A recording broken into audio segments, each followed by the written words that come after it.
Hey y'all, it's me Lauren from Speak From the Heart, where I give you all things speech, language, and life. I am a licensed speech language pathologist, and I'm so happy that you're viewing my newest video. I am back with a highly requested video and a highly requested topic, and this is all about the CFY. So specifically, preparing to apply for your CFY. I'm gonna make this digestible, not too long. And as always, if you have any questions, please let me know down below or send me an email. So let's hop right in. All right, so tip number one, and this is for those of you who are about to apply. So maybe you are graduating in the spring, or maybe you're graduating in the fall. So those of you who are really close to that application period. So my tip for you would be to kind of write out what you're looking for in your clinical fellowship.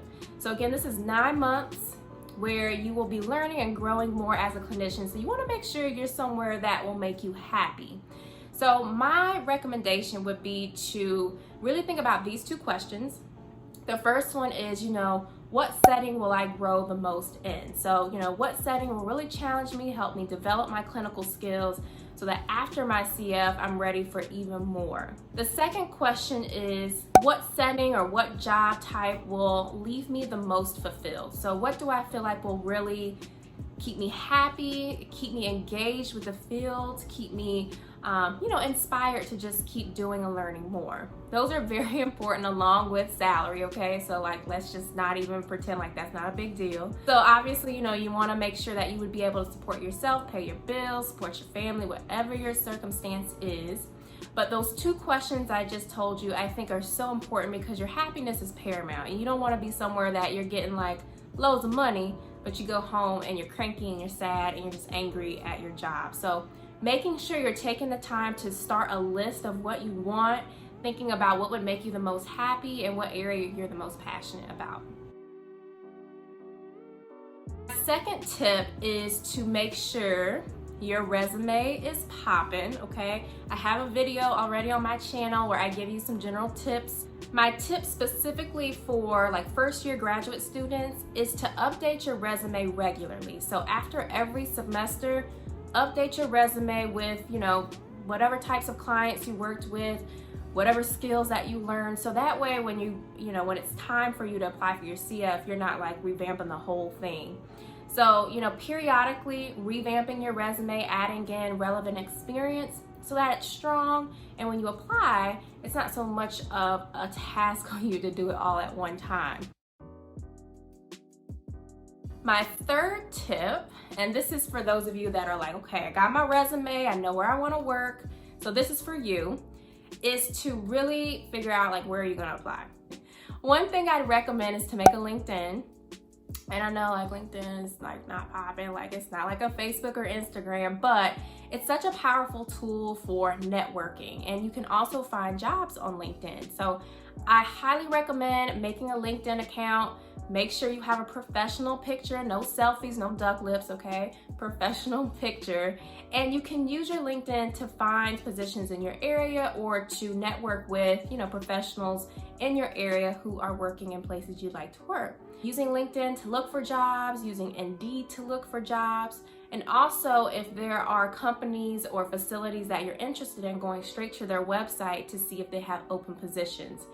If by chance they don't have open positions, do a cold call or a cold email. And so when I say that, what I mean is sending an email to maybe the rehab director or the hiring manager, if you can find that, and letting them know that you're about to graduate, you're about to start your clinical fellowship, and just seeing where that leads you. Also starting early. So you want to make sure you're starting early enough to get a jump start on all the other students who will also be completing their CF the same time you will. So starting early, making your LinkedIn, cold calling and cold emailing when you can or if you feel comfortable.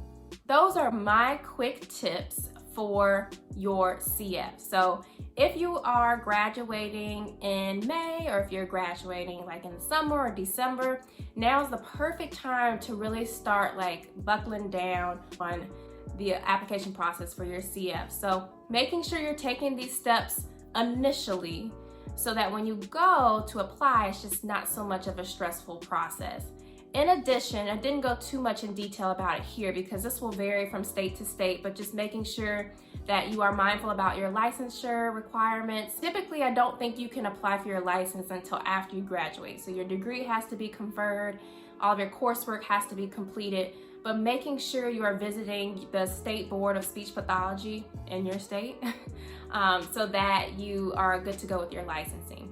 A lot of times too, these companies will hire you even though you're still a student with the expectation that when you get your license, you would be ready to start. So that's something to keep in mind, and when you do your interview to talk about as well. But I'm wishing you the best of luck for those of you who will be applying to your CFs very soon. And if you have any other questions, like I said, let me know. I've been through it, okay? I've been through it. So I am here for you the best that I can.